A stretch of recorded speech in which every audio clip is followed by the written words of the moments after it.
Bien, c'est parti. Alors, dans cette vidéo, je vais parler de la programmation de macros en Python pour LibreOffice Calc, le tableur de la suite bureautique LibreOffice. Voilà. Alors, parmi les documents que je vais utiliser, il y en a un principalement. J'ai mis ici le lien sur YouTube. Vous trouvez facilement, hein. Vous trouvez facilement sur la chaîne de LibreOffice, hein, voilà. On va beaucoup s'en servir. Mais avant d'en arriver là, bien sûr, je refais un petit retour en arrière pour bien situer les choses. Qu'est-ce qui se passe? C'est que dans les métiers de la data, on utilise des outils. Très bien. Parmi les outils qui sont utilisés, il y a le tableur. Mes étudiants qui sont plutôt férus de Python ou de R sont assez sceptiques là-dessus.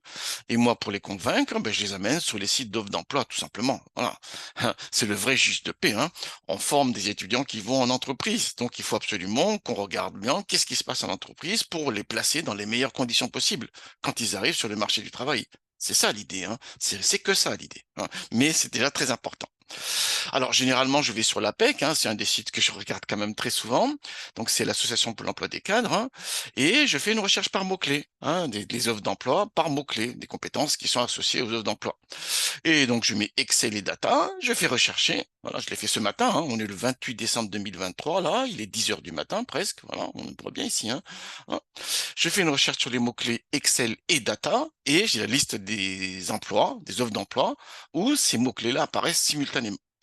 Et on a un offre d'emploi qui est relativement conséquent. C'est presque autant que Python et Data. Ça, généralement, je montre aux étudiants. Je fais la démo et tout ça, mais bon, là, je vais pas le faire parce que ça va prendre trop de temps. Mais je leur montre, on fait des différents mots-clés, on regarde les différents outils, on regarde les différentes compétences, et puis on regarde le nombre d'emplois associés, et puis on regarde est-ce que ça match ou pas avec ce que les aspirations des étudiants, leur manière de voir les choses, leur manière de comprendre les choses, et les visions qu'ils ont du marché du travail. Donc ça, on ne peut pas passer à côté de ça. Le tableur est un outil important dans le monde de la data. On ne peut pas passer à côté de ça. C'est pas moi qui le dis, hein, c'est les offres d'emploi qui le disent, hein. Voilà. Alors, dans le cadre de manipulation du tableur, bien sûr, il y a une compétence additionnelle qui paraît importante, c'est l'automatisation des tâches.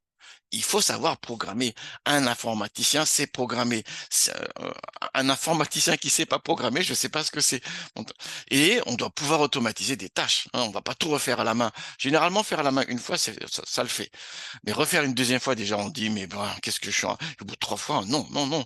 On doit programmer, comme ça, la prochaine fois, on lance tout simplement la procédure. Et c'est nickel. Alors là également, c'est pas moi qui le dis. On va aller de nouveau sur l'agence, sur l'association pour l'emploi des cadres, voilà. Et je fais une recherche cette fois-ci sur le mot-clé Excel et VBA, donc ils apparaissent simultanément dans les offres d'emploi. Et on a un nombre d'offres d'emploi relativement conséquent également. Donc c'est une compétence importante. Voilà. Alors, Excel, je mets Excel ici, bien sûr, mais ce qui est important en réalité, c'est le tableur. Je, je, je, je vois bien certains de mes collègues là qui sont anti-Excel parce que c'est le grand méchant Microsoft qui l'a fait. Voilà, dès qu'on parle de Microsoft, ils font une crise d'urticaire, quand c'est pas une crise d'hémorroïdes, hein. Voilà. Mais bon, et là aussi, il faut être lucide et pragmatique, hein. Je regarde les offres d'emploi et je regarde ce que je peux faire pour que les étudiants soient placés dans les meilleures conditions quand ils arrivent sur le marché du travail. Pour l'instant, Excel prend une part importante, bah, j'utilise Excel. Il n'en reste pas moins que nous devons être vigilants à regarder ce qui se passe autour de nous. Et notamment, il y a un outil que je trouve pas mal, justement, c'est LibreOffice Calc. Alors, LibreOffice, je ne vais pas vous décrire, vous savez ce que c'est que LibreOffice, hein, c'est une suite bureautique totalement gratuite. Il y en avait deux en fait, il y avait donc LibreOffice et OpenOffice, c'est la même branche qui s'est divisée par la suite, et moi j'utilise plutôt LibreOffice. Voilà, très bien. J'aurais pu utiliser OpenOffice, il fut un temps j'utilisais OpenOffice. Alors, alors justement, quand je suis en TD avec mes étudiants et que je les fais travailler sur tableur, ma fiche de TD, je la cale avec Excel. Pourquoi? Parce que dans nos salles informatiques, on a Excel. Mais certains étudiants utilisent leur propre ordinateur portable. Je les laisse libres là-dessus, hein, je ne vais pas les empêcher d'utiliser leurs outils, mais ils n'ont pas la suite Office de Microsoft parce que c'est payant. Alors là, je leur dis, mais vous utilisez LibreOffice, hein, et notamment le tableur calque. Et je leur garantis que ce qu'on peut faire dans la fiche de TD qui est calée sur Excel, ils peuvent le reproduire sur Calque. Voilà. Et je leur dis, si vous n'y arrivez pas, vous m'appelez, je suis là avec vous, mes étudiants me connaissent, je passe mon temps à tourner en rond derrière eux pour les aider, pour discuter avec eux. Et ceux qui sont sur Calc, je vais les voir et je vais les aider. Et la fiche de TD entière, on peut la faire exactement sous Calc. Alors moi, LibreOffice, je connais quand même depuis quelques années, hein, j'utilise, enfin OpenOffice, LibreOffice, voilà. Et quand j'avais programmé des macros justement pour faire la jonction entre Cipina et Tanagra avec les tableurs, j'en avais programmé pour Excel et pour LibreOffice, hein. Là, je suis dans LibreOffice Calc, là, vous avez bien vu, hein, je suis bien dans LibreOffice. Oui, c'est écrit là, LibreOffice Calc. Oui, d'accord. Et notamment, on a Excel, on a Cipina qui s'intègre là, et j'aurais pu aussi ici intégrer Tanagra, hein. Il y a les outils en ligne pour le faire. Et ça depuis quelques années déjà. Regardez ici. Alors, il est où? Hop là. Voilà, j'avais écrit des tutos là-dessus, là, en 2011. 2011. Voilà, très bien. Donc, pour moi, c'est un outil qui me paraît important. OpenOffice, LibreOffice sont des outils qui me paraissent importants. Et à chaque fois, je sensibilise mes étudiants là-dessus. On travaille sous Excel parce qu'il faut être lucide et pragmatique, mais il faut aussi qu'on garde l'esprit ouvert et qu'on regarde ce qui se passe autour, et notamment ici, Calc. Très bien. Alors, comme c'est un tableur, on doit pouvoir programmer également. Alors, il y a un basique pour Calc, hein, de LibreOffice, il y a un basique. Mais bon, j'avais regardé en son temps, bon, je suis pas très persuadé que ce soit extrêmement enfin bref, très bien. Sauf que récemment, j'ai regardé, voilà, parce que je regarde toujours, hein, donc il y avait la dernière version qui a été mise en ligne en décembre 2023, le 7 décembre. Donc j'ai vu que la dernière version est sortie. Donc j'ai installé la dernière version pour voir c'est des choses. J'ai farfouillé un peu le menu et je me suis rendu compte que depuis quelques temps déjà, en réalité c'est pas tout récent, hein, ça fait depuis quelques temps, vraiment depuis quelques temps. Mais moi ça m'avait pas attiré mon attention. C'est qu'aujourd'hui que ça a attiré mon attention. J'ai vu qu'on pouvait programmer des macros en Python. Ah, ça c'est excellent ça. Pourquoi c'est excellent? Parce que par ailleurs également, je fais des cours de programmation Python en L1. J'assure des TD en L1 de programmation Python. Et au départ, ça paraît très aride pour les étudiants, hein. Vérifier des nombres premiers en Python, bon, c'est bien, ça prend les boucles et les branchements conditionnels, si vous voulez. Mais pour les étudiants, ils disent, c'est ça la programmation, alors très bien. Surtout qu'on a un vrai problème, c'est que ceux qui ont pris l'option informatique en terminale, en première terminale, ils se baladent, puis ceux qui l'ont pas prise, bah, ils sont perdus, ils voient pas très bien l'aspect concret des choses. Et là, je me suis dit, ah, voilà, programmer dans un tableur, ça donne un aspect concret et visuel, et ça permet justement de rendre la programmation Python un peu plus attractive, hein, pour ceux euh, qui seraient un peu réticents, hein. Donc je me suis dit, je vais regarder ça, et comme d'habitude, je regarde sur Internet, je fais des recherches Google et je fais des recherches sur YouTube. C'est ce que je fais systématiquement. Alors j'ai regardé et j'ai trouvé des séries de tutos qui me paraissent pas mal. Alors il y en a un que j'ai trouvé très bien. Il y en a un que j'ai trouvé très bien. Il est sur c'est sur debugpoint, là, .com, très bien. Et il montre comment on programme de manière assez bien très bien détaillée la programmation de macros en Python sur LibreOffice. Sauf qu'il utilise une librairie qui est Uno. Et elle n'est pas très user-friendly, hein. Je te dis ça, voilà, voilà. J'ai regardé, mais n'oublions pas, hein, que je dois me faire comprendre de mes étudiants, que ça doit être immédiat et qu'ils doivent tout de suite pouvoir se plonger dedans. Et s'il y a une barrière à l'entrée, soit ils la passent, ceux qui sont bons, ils la passent. Ceux qui sont un peu hésitants, ben, ils sont hésitants là-dessus, justement, ils passent pas la barrière et hop, ça fait un phénomène de rejet. Donc, il faut à chaque fois que ce soit très lisible et que ce soit facile à appréhender. Donc, là, quand j'ai vu comment on le fait sous Uno, je me suis dit, ah non, non, je vais perdre mes étudiants si je leur fais ça. C'était pas une bonne idée, hein. Du coup, j'ai regardé encore et je suis tombé sur ScriptForge. Là, c'est une autre librairie qui permet de programmer des, des, des macro-instructions sur LibreOffice. Et pour le coup, il est relativement facile d'utilisation. Il est relativement facile d'utilisation avec un formalisme d'écriture qui est quasi immédiat si on connaît un tout petit peu la programmation. Et ben, je me suis dit, zou, allons, on va travailler là-dessus. Donc, j'ai lu la doc, tout simplement. Une fois que j'ai lu la doc ici, très bien, je suis allé voir sur YouTube, comme je le fais, et je suis tombé notamment sur cette vidéo-ci. Voilà. Donc mon idée, c'est quoi ici, dans ma propre vidéo à moi?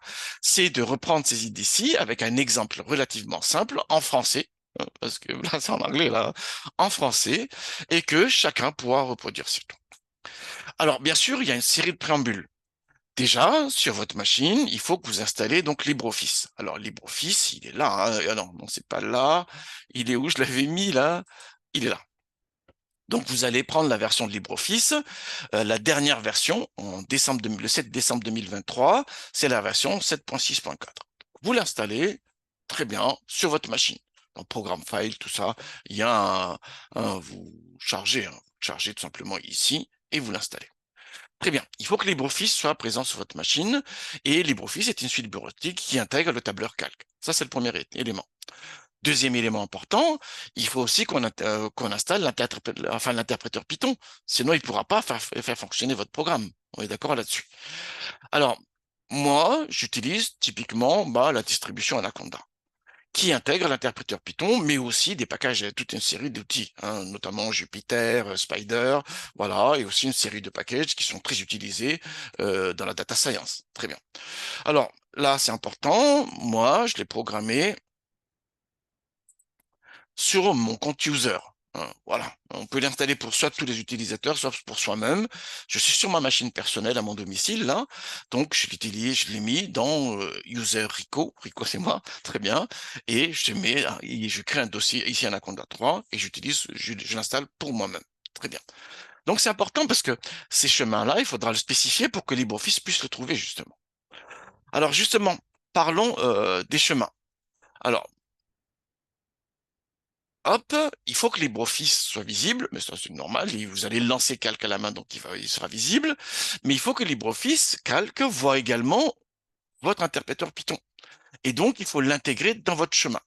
Donc là, j'ai lancé la ville de commande, hein, et j'affiche le contenu de la variable système, paf. Voilà.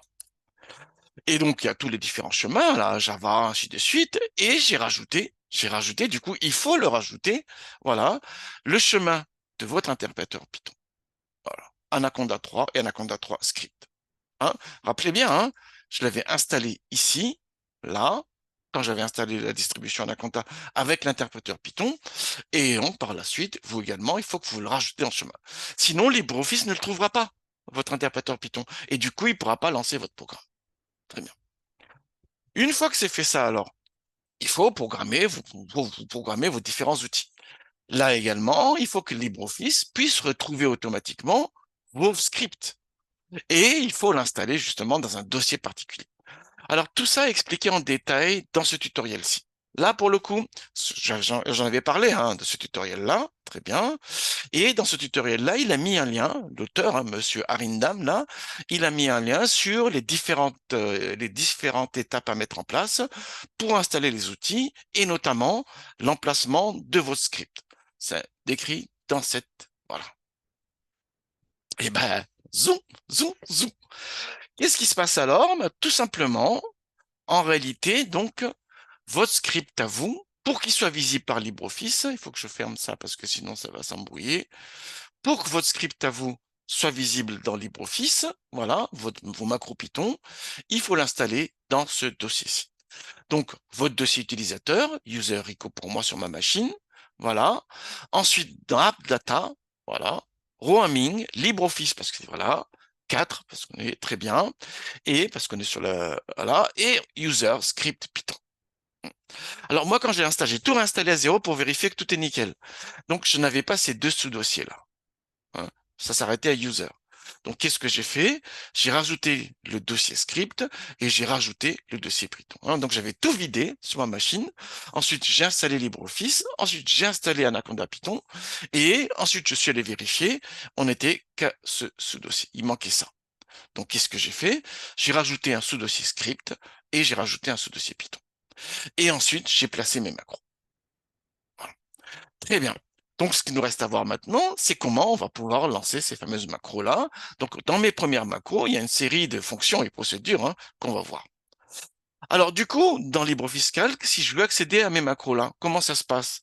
Alors, je vais dans Outils, voilà, Macros, Gérer les macros et Python.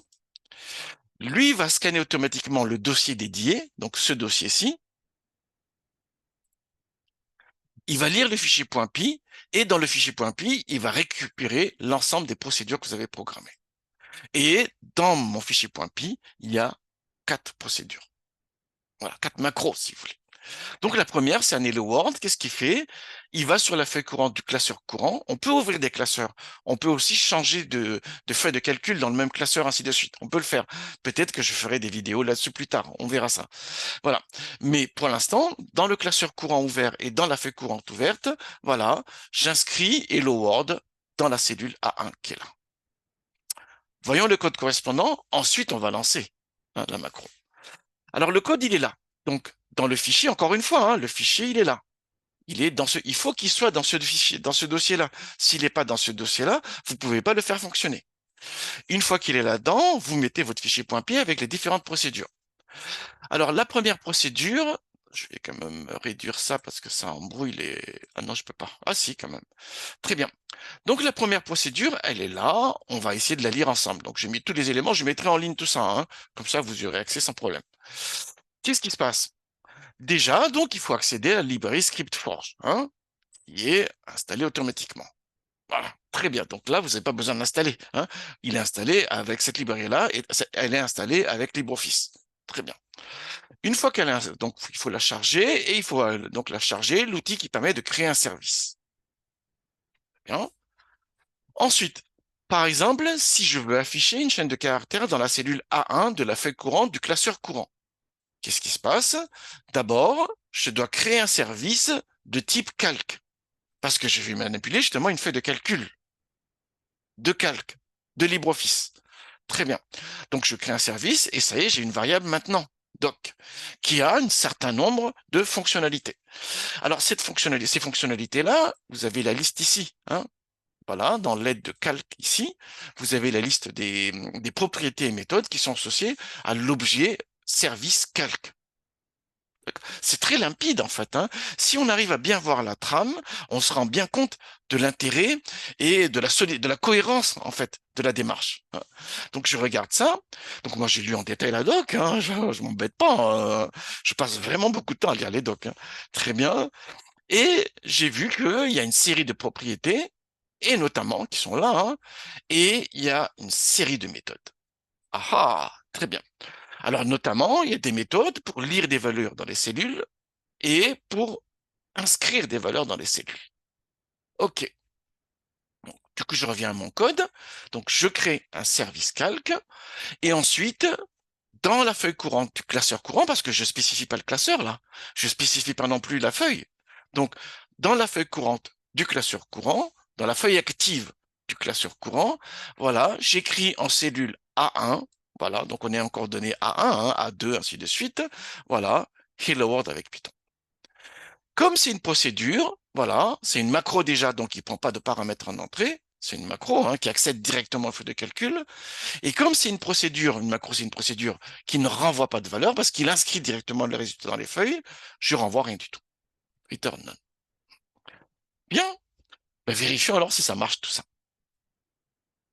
Donc, je suis ici dans la feuille Hello, vous avez bien vu, donc le classeur également, je le mettrai en ligne, et je sélectionne Hello World et j'exécute.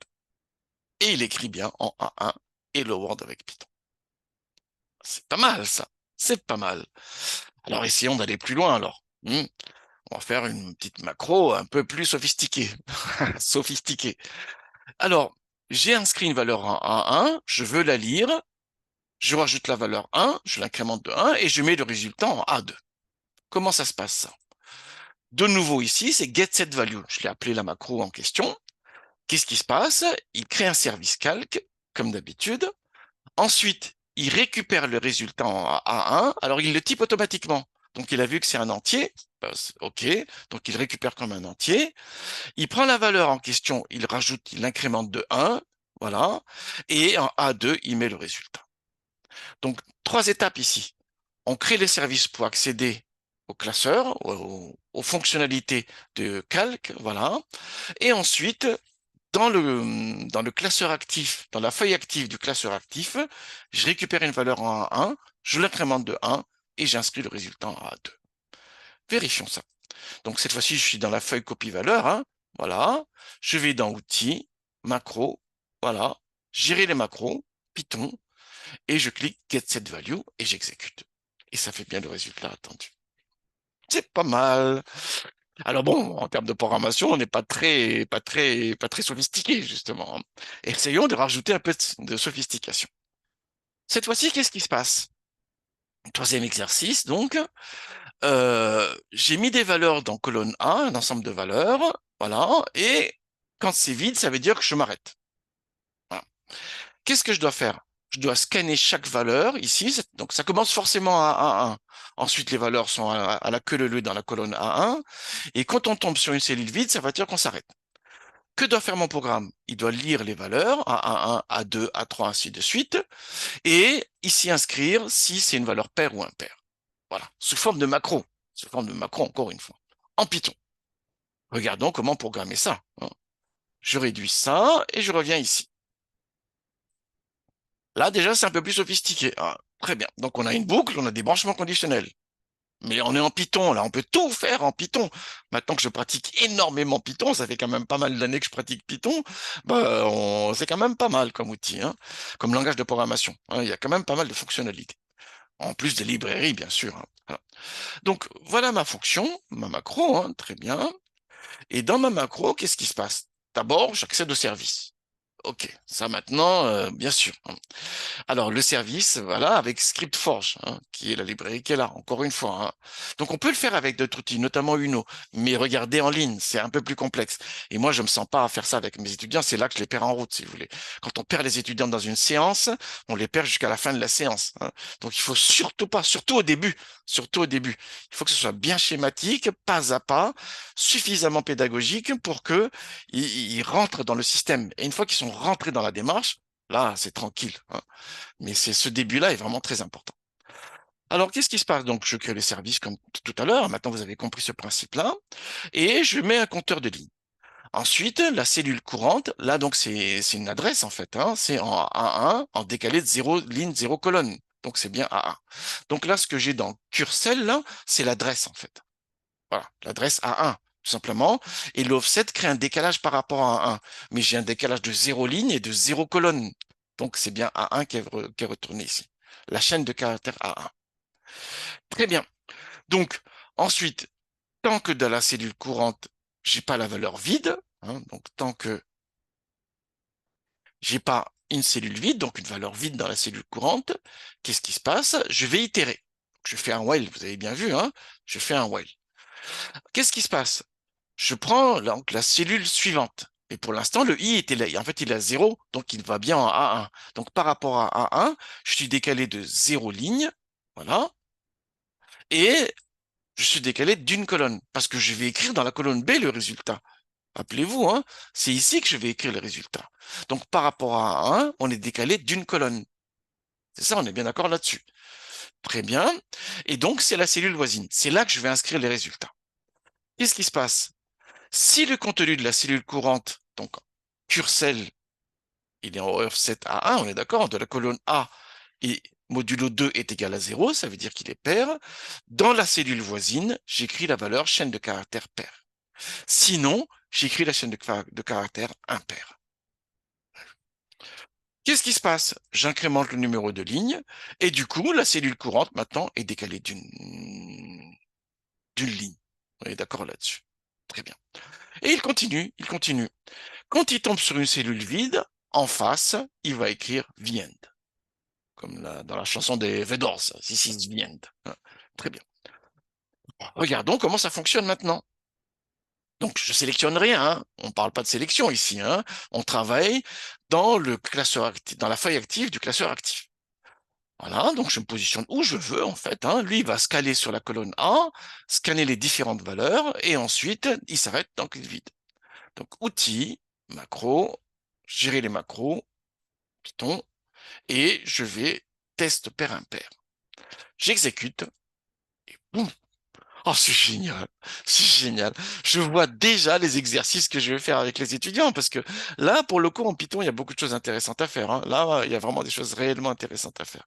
Et ça me paraît vraiment quelque chose de... Enfin, moi, je suis très enthousiaste. Je suis très enthousiaste là-dessus parce que je vais faire découvrir des choses nouvelles à mes étudiants, déjà, qui existent déjà, mais bon, pour moi, c'est nouveau, hein.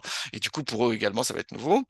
Et ça me permet aussi de valoriser LibreOffice Calc, hein. Bien sûr, on peut programmer donc des macros puissantes avec LibreOffice Calc, voilà, en Python justement, quelque chose qui nous est familier. Alors, le dernier exercice, qu'est-ce qui justement va exploiter pleinement la puissance du tableur? Qu'est-ce qui se passe? Je fais une simulation de lancer de pièces de monnaie, 5 pièces de monnaie. Donc là, j'écris la fonction random. Voilà, eh bien, c'est bien une fonction, hein. Quand je relance le calcul de la feuille, vous avez bien vu. J'appuie sur F9 là, en fait. Ça se voit pas, mais j'appuie sur F9. Voilà. Et très bien, hein, il recalcule. Ensuite, donc là, on a des fonctions aléatoires qui renvoient des valeurs aléatoires avec une loi uniforme, hein, comprise entre 0 et 1. Très bien. Et à côté, j'ai fait une fonction conditionnelle. Si la valeur de la valeur aléatoire est supérieure à 0,5, je considère que c'est la pile, la face pile de la pièce. Pile, voilà. C'est pile de la pièce, quoi, voilà, très bien. Et sinon, c'est face, hein, dans le lancer de pile ou face, si vous voulez. Très bien. Donc là, on a un random qui est inférieur à 0,5, et du coup, il a mis face, inférieur ou égal à 0,5. Quand c'est supérieur strict à 0,5, il met pile. Et je fais ça 5 fois, hein, de manière indépendante. On est d'accord là-dessus. Donc là, j'ai le nombre de piles. Alors, si on connaît un peu la loi binomiale, la loi de Bernoulli, la loi, ainsi de suite, on sait bien que l'espérance mathématique, c'est n fois p, hein. Donc là, c'est 2,5 l'espérance mathématique de nombre d'apparitions de piles, hein. C'est bien vu, hein. Je fais nb.6 de b2 à 6 de piles. L'espérance mathématique est bien égale à 2,5. Donc, ça donnera aussi autour de ces valeurs-là. On est d'accord là-dessus. Des fois, on a 0. Vous avez bien vu, hein, bah oui, c'est aléatoire, on est d'accord là-dessus. Mais l'espérance mathématique doit être proche de 2,5. Alors justement, on va vérifier ça par simulation. Je vais lancer un calcul, le résultat là, je vais le mettre là. Ensuite, je relance le calcul, le résultat, je le mets là. Ensuite, voilà. Et vous avez vu, hein, à chaque fois qu'on inscrit une valeur, là, voilà, ça recalcule la feuille. Du coup, j'ai un résultat qui apparaît. Voilà. Et j'aimerais faire ça 100 fois, ou même 1000 fois. Vous voyez vraiment faire ça 1000 fois à la main. Enfin, si vous pensez que c'est à vous de le faire, bah faites, hein. Mais non, non, non, non, c'est absolument pas une bonne idée. C'est là qu'il faut vraiment savoir programmer. Que va faire mon programme?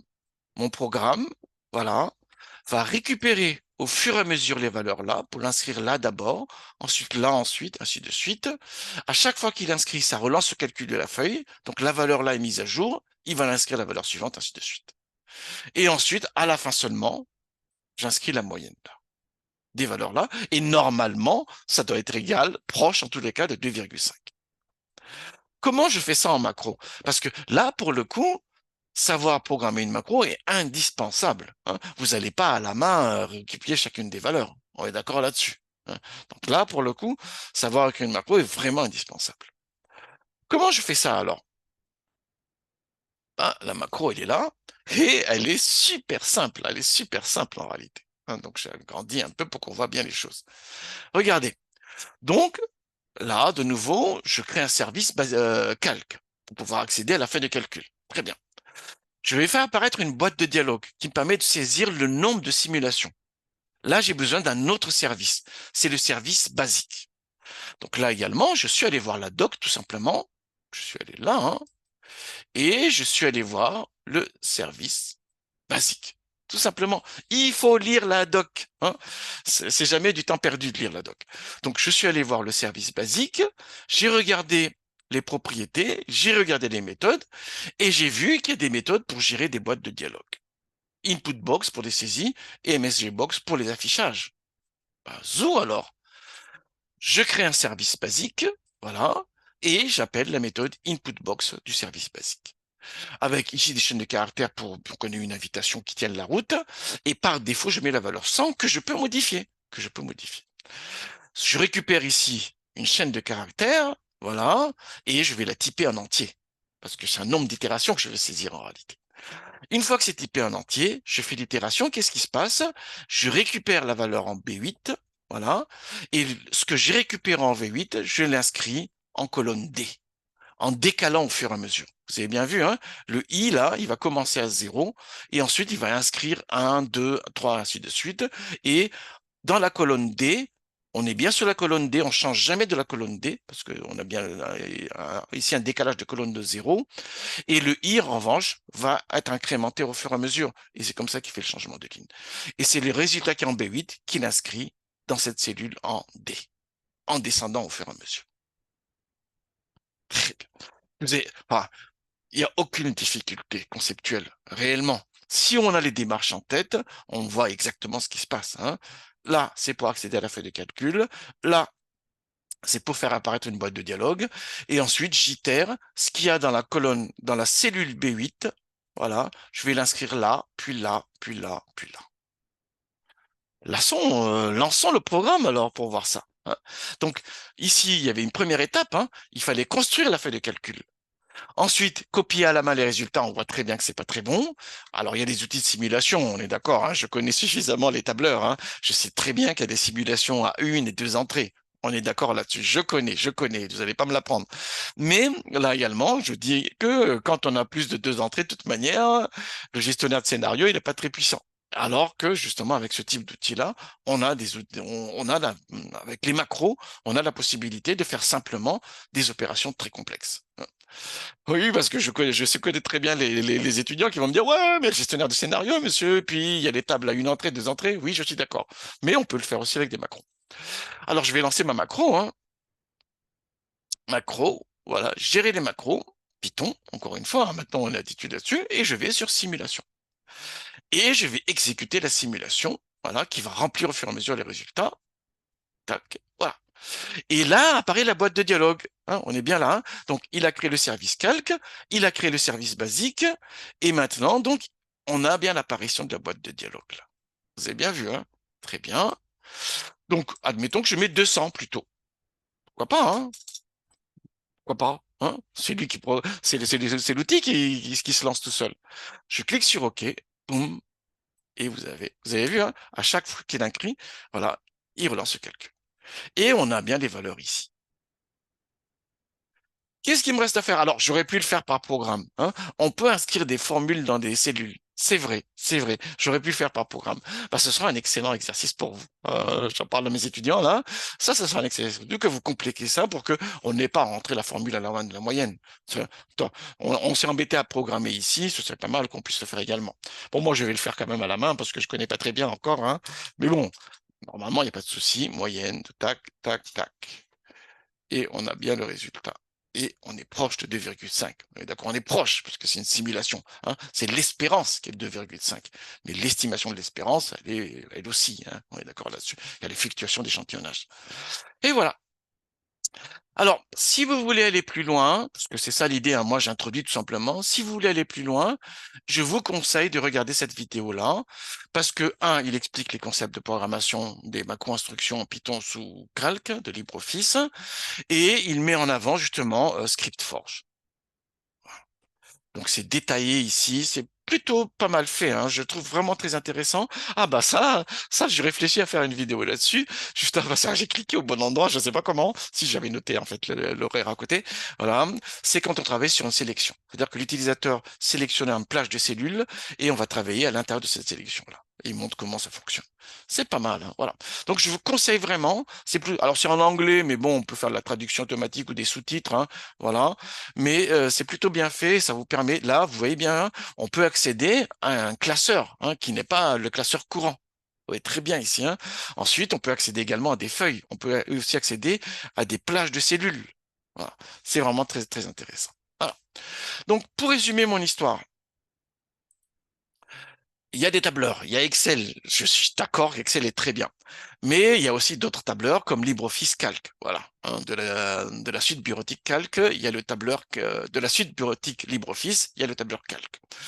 Dans le tableur Calc, on a aussi le principe des macros. On a différentes macros possibles, et notamment, on peut écrire des macros en Python. Tout simplement, il faut que votre fichier de macro respecte un certain format. Bon, c'est normal en programmation. Et l'autre élément important, c'est qu'il faut que votre fichier de macro soit placé dans un dossier particulier. C'est le dossier, voilà, users, votre nom d'utilisateur sur votre machine, dans AppData, ceux qui sont sur Windows, hein, voilà.